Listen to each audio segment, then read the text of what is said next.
Sur le plateau ovale de votre petit déjeuner ce matin, la 6e journée de Pro D2 et notamment Carcassonne, 3e avant son derby du Languedoc contre Béziers. Et puis nous nous plongerons dans l'ambiance du pôle espoir de Lacanal en région parisienne. Bonjour à tous, une première ce week-end en effet est spécialement dédiée aux supporters des 30 clubs professionnels, avec notamment la programmation de nombreux derbys. Exemple vendredi soir au stade Albert Domecq entre Carcassonne et Béziers, match de la 6e journée de Pro D2. Un derby du Languedoc, Carcassonne classé 3e, abordé sereinement.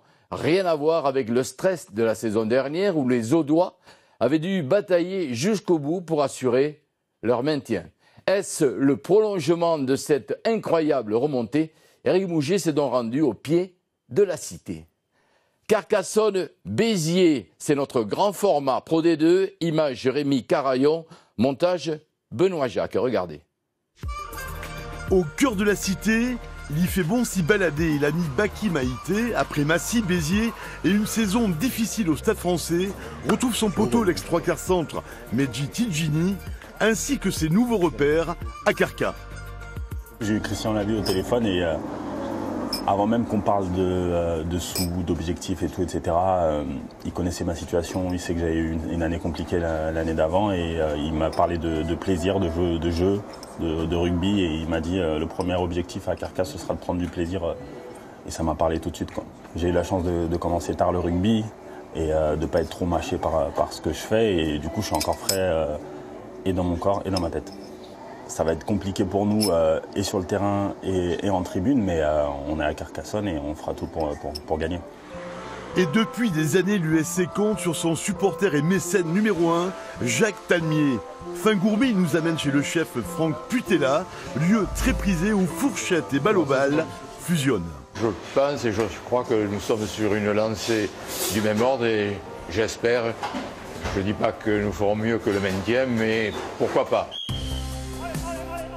Et oui, pourquoi pas, car le début de saison des Canaries est bien engagé, 3e au classement, ça donne du baume au cœur à la ville et à la région.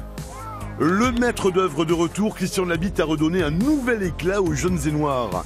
Nash, après les avoir sauvés la saison passée de la descente, continue sur sa lancée. On a gardé l'ossature, on a essayé de garder l'ossature, mais voilà, comme souvent, quand on est le plus petit club financièrement, les meilleurs s'en vont. Ça, c'est le côté frustrant parce qu'on n'arrive pas à maintenir les joueurs qu'on arrive à rendre meilleurs. Ça fait partie du jeu, c'est comme ça. Je crois que nous, cette année, on s'est contenté d'essayer de remplacer les joueurs qui sont partis, essayer de créer un groupe, mais surtout sur la cohésion. Une cohésion où la chance est donnée aux jeunes, à l'instar du talonneur Maxime Castan. Depuis 6 ans au club, il est aujourd'hui à 22 ans en équipe 1. Tout d'abord, c'est le club qui m'a donné ma chance en première. Donc pour ça, je leur suis reconnaissant. Et puis voilà, l'esprit de groupe ici est incroyable. Chaque année, c'est de mieux en mieux. Les anciens font tout pour intégrer les jeunes et c'est ce qui fait qu'on arrive à avoir une bonne équipe compétitive. À 35 ans, l'international australien Josh Valentine quitte Béziers et signe à Carca. J'ai déjà passé 4 ans là-bas et j'ai toujours des amis qui habitent là-bas. Je suis toujours en contact. J'ai eu quelques mecs sur le téléphone cette semaine, mais je suis excité pour faire un bon match ce week-end. Et ce vendredi, c'est une première, la Fan Days, la journée des supporters. À la cave Dame Carcasse, Christine, fervente supportrice, joue le jeu, un cadrage débordement et le président Calamel aplati. Bien sûr, une bonne initiative de la Ligue. En plus, je crois que c'est en faveur ou en direction plutôt des supporters. Donc voilà, j'espère que les supporters vont jouer le jeu, vont venir tous demain en jaune et noir. Puis nous, on est tellement contents d'avoir ce derby demain avec un temps magnifique. J'espère le stade plein. Voilà, les commerçants qui jouent le jeu et ça, c'est génial.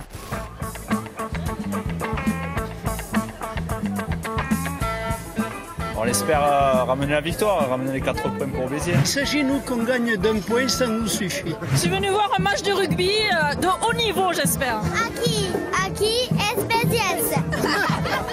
Alors comment on dit Fan Days en patois? Fan Days, balma innocent sul parc in Auxel Cambolo. La bataille des supporters en faveur des Biterrois au stade Domecq devant 6000 personnes. Qui va s'honorer de la suprématie régionale? Ça part fort côté Audois. On sent une envie jaune et noire à fleur de peau. Dès la 20e, Benoît Jasmin parfume la ligne d'essai biterroise. Puis un essai de pénalité à la mi-temps. 18-6. Ça sent bon côté USC. C'est dit 18-6 quand même bien à la pause, mais effectivement on est en termes de possession, on est supérieur à eux.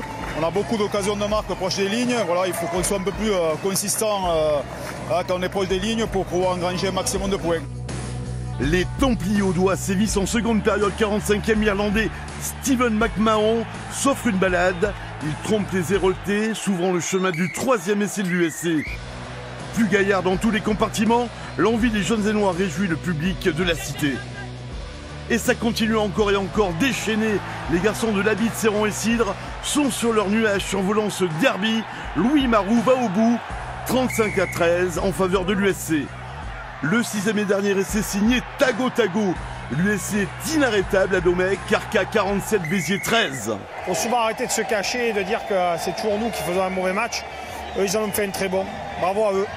Je crois que ce soir, ils ont joué, ils ont donné du plaisir aux gens qui sont venus, nombreux. On a marqué beaucoup d'essais, on aurait pu en marquer d'autres. Ça fait beaucoup de bien, c'est notre premier bonus de la saison. On a essayé de faire du jeu, on a eu une bonne défense, on prend qu'un seul essai. On peut espérer des belles choses. Yes, il suffit d'y croire et entretenir l'espoir.